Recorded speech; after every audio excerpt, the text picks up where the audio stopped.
And then somebody said, "Here he comes, he's coming." And moments later, I was standing face to face with Rowan Atkinson. Today, I'm going to take you on a journey and tell you about the time I met Rowan Atkinson. Over the holidays, I watched Man vs. Baby on Netflix, and I loved it. Rowan still has his comedy chops. I'm so happy he's been appearing in some new titles. And there's a good chance you're already aware of this, but over the years I haven't been shy about how big of a Rowan Atkinson fan I am. Not to brag, but if I take off my glasses and cut my hair short, I think I can do a pretty good impression of Mr. Bean. Oh. This is Compass, and he just came to help me start my story. I was gonna tell you about when I was at Taylor University, a sophomore in college. I took a January J-term trip called Literary London. So we actually went to locations all across the UK, but we spent most of our time in London.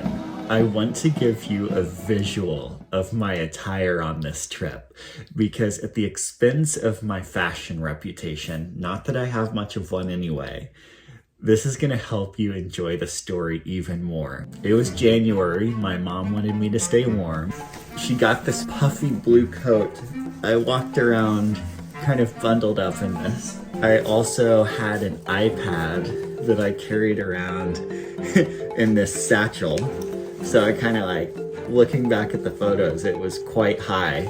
And then at a gift shop in Oxford, I got this scarf. Partway through the trip, I added that to my wardrobe as well. So when I look back at photos, I kind of feel like I was just this big blue puffball walking around London. If you would have told me I could meet any celebrity on my trip, I would have chosen Rowan Atkinson even over the Queen of England.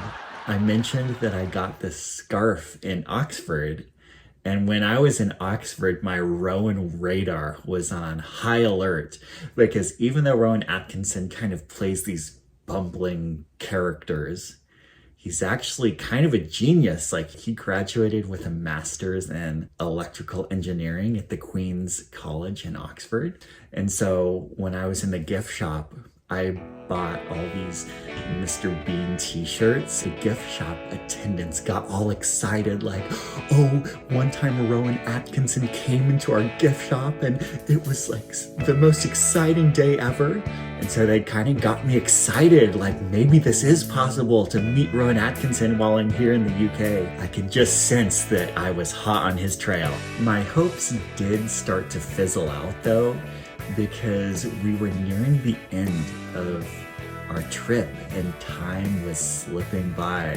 But then I was walking through Leicester Square with my cohort, and across the street at this theater, I saw a poster, and front and center was that unmistakable, hilariously expressive face. Rowan Atkinson, it was him.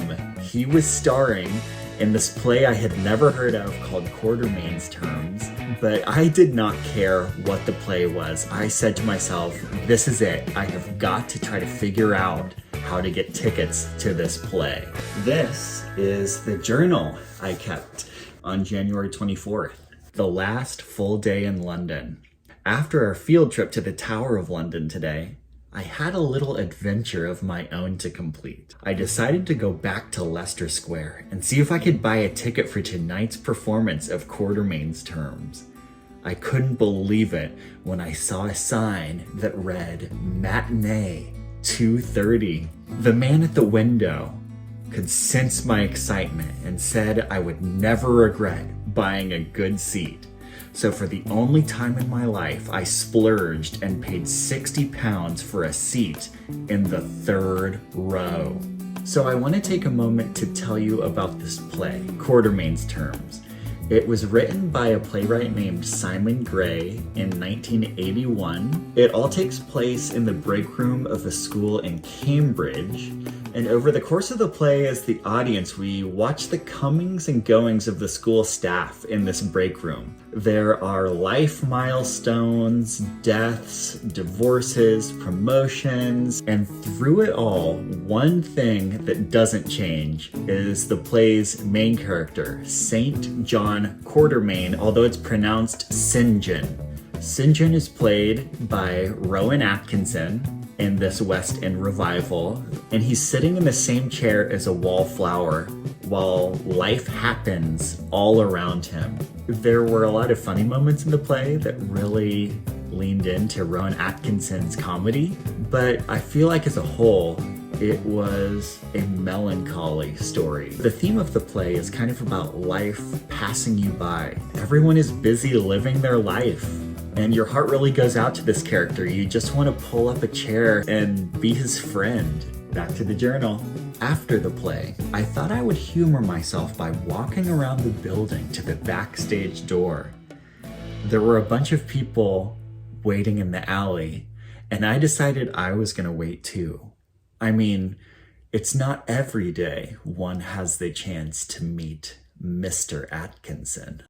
Oh. As I was standing back there in the alley waiting for Rowan Atkinson to come out, I had a worst case scenario moment. I had my program ready for him to sign, but I didn't have anything for him to sign it with. It was a true Mr. Bean moment. But then I saw this unassuming couple standing off in the distance, kind of against this back wall of the alley. They were just kind of wanting a glimpse of him, wanting to kind of stand back and quietly enjoy the moment. So I thought these two people were my best option. I walked up to them and I said, "I am so sorry to bother you, but I'm about to meet Rowan Atkinson and I just realized I don't have a pen for him to sign an autograph for me. Do you happen to have one I could borrow?" The woman rummaged around in her purse and she said, "Well, I don't have a pen, but I do have this bingo pencil you can have." Meanwhile, more people were gathering around the door, so I made my way back over there, and there was this tiny square little window on the door that we were all peering into. We saw some motion back there, and then somebody said, "Here he comes, he's coming!" And moments later, I was standing face to face with Rowan Atkinson. It was a surreal moment because I'm used to seeing him in interviews and as characters where his face is lit up, but in that moment he was not trying to embody any type of a persona. He was just stepping out with his wife to go grab a bite to eat between the matinee and the evening show. So when he got to me, I extended the pencil and the program, and he accepted them without hesitation and started signing his name. And the moments were passing by and I said, "Oh my gosh, I gotta say something now if I want to say anything." And so I managed to kind of stammer out, "Mr. Atkinson, it's such a pleasure to meet you." And he said, "Good, thank you for coming." Cheers, thanks for coming, that's very kind. And I didn't have a smartphone. I was in full-on tourist mode, and all I had was a point-and-shoot camera. This is what I got. It turned out a little bit blurry. And just like that, the moment was over. Rowan Atkinson slipped away with his wife and disappeared into the night. And that final visual of the two of them has taken on a more somber tone in recent years when I learned that that play was the beginning of some complicated decisions that Rowan Atkinson made in his personal life. So he started dating a fellow cast member and he ended up divorcing his wife of 24 years to pursue that relationship. And while I don't agree with those choices, when I look back, I realized that in that moment, I was kind of taking on the role of St. John Quartermaine. I was the wallflower catching a glimpse of someone else's complicated life as it passed me by.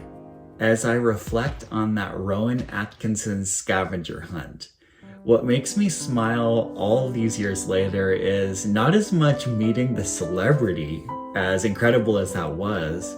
It's the gift shop attendants in Oxford who sold me my Mr. Bean provisions and sent me off on my quest in high spirits. It's the man at the ticket window who beckoned me to go for it and spend that 60 pounds on a seat in the third row. And it's the old British couple in the alleyway who, with a simple act of kindness, made the whole thing possible. Because when you take a really close look at my framed program, nothing captures my last day in London Rowan Atkinson scavenger hunt better than this. The autograph isn't written in bold Sharpie, it's written in bingo pencil.